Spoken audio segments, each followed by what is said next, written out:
গফুর আমাকে পাঠিয়েছে, বলেছে মাকে গিয়ে মালগুলোর কথা বললেই মা দিয়ে দেবে। মিথ্যে কথা, আমার ছেলে এমন কথা বলতেই পারে না। বুঝেছি, সোজা আঙুলে ঘি উঠবে না। এই ঘর তল্লাশি কর। খবরদার, কেউ আমার ঘরে ঢুকবে না। এই, সরে যা।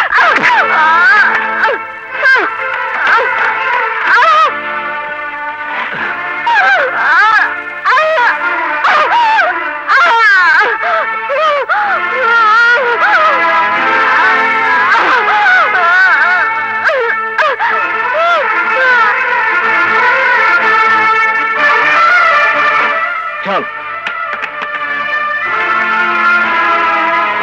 ঘরে কোনো মাল নেই। শোন, যতক্ষণ পর্যন্ত আমার মাল আমি ফেরত না পাবো ততক্ষণ পর্যন্ত তোর ছেলের মুখ তুই দেখতে পাবি না। মনে রাখিস, গফুর এখন আমার কবজায়, মৃত্যুর সাথে পাঞ্জা লড়ছে। এই চল।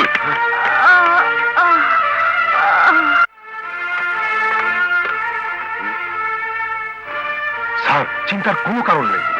আমাদের ইন্সপেক্টর সাহেব শহর থেকে ফিরে এলেই গফুর সমস্ত মাল ওনার হাতে তুলে দিবে, আর তখন আপনি ইন্সপেক্টর সাহেবের সাথে বোঝাপড়া করে নিলেই উনি মালগুলো আপনাকে ফিরিয়ে দিবে।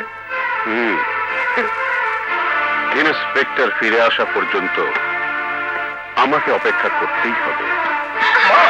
কি হয়েছে তোমার? ওই শয়তান তোর ভাইয়াকে আটকে রেখেছে। কি আটকে রেখেছে? প্রধান। প্রধান কেন আটকে রেখেছে? শোন শোন বাবা, বলছি।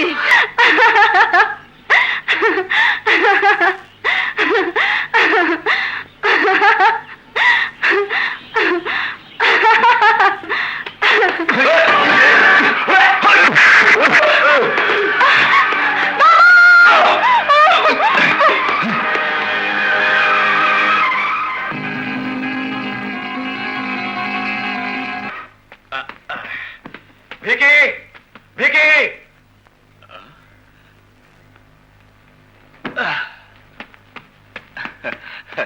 আরে রানা, তুই? হ্যাঁ দোস্ত, আমি। কে এই মেয়ে? প্রধানের মেয়ে। প্রধানের মেয়ে? হ্যাঁ, তোকে আমি সব পরে বলবো, কিন্তু ওকে তোর এখানে কিছুদিন আটকে রাখতে হবে। দেখো, ভালো চাও তো আমাকে এক্ষুনি ফিরে দিয়ে আসো, নইলে আমার বাবা তোমাকে মেরে ফেলবে। চুপ! এখানে তুমি যতদিন থাকবে নিজের হাতে সব কাজ করবে, আমাদের রান্না করে খাওয়াবে, আমাদের জামা কাপড় সব ধুয়ে দেবে। না, আমি এসব কিছুই করতে পারবো না। মেয়ে হয়ে যখন জন্মেছ তখন সবকিছু তোমাকে পারতেই হবে। ওই এই মাইয়াটা কাটা? শুনোই না। হ্যাঁ, এইদিকে এসো। আরে আরে এসো না। কি কর? কই লয়ে যাবো আমরা? হ্যাঁ হ্যাঁ, তাহলে আটকায় রাখ, আমিও পাহারায় থাকলাম, দেখি কত বড় বাবের বেটি। গফুর! তোর ভাই রানা তোকে আটকে রাখার প্রতিশোধ দেওয়ার জন্য আমার মেয়েকে তুলে নিয়ে গেছে। শুনে রাখ, আমার মেয়ের যদি কোনো ক্ষতি হয় তাহলে তোদের কাউকে আমি বস্তু দেব না, কাউকে বস্তু দেব না, কাউকে না, কাউকে না।